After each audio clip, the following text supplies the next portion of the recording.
In this video, I'll be showing you how to fix you not being able to buy Roblox in Roblox. It's a very simple method, so if you find this video helpful, be sure to drop a like and subscribe. But anyways, all you really just want to do is firstly, when you try and open up Roblox, so I'm going to open it up right now, then you're going to see a lot of different things, but on the top right, you're going to see that little Roblox icon.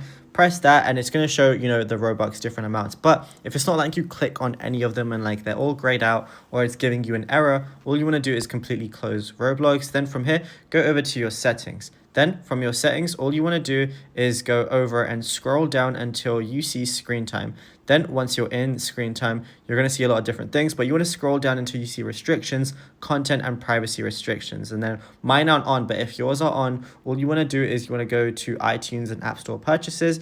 Then when you want to go to in-app purchases, all you want to do is make sure they're on allow. Make sure they're not on don't allow. But just to make it a lot easier, you can just entirely turn off content and privacy restrictions. Then when you go ahead and open up Roblox again, you should be able to buy as many Robux as you want, providing you have enough funds for them. But it's as simple as that. Now, if you found this video helpful, be sure to drop a like and subscribe.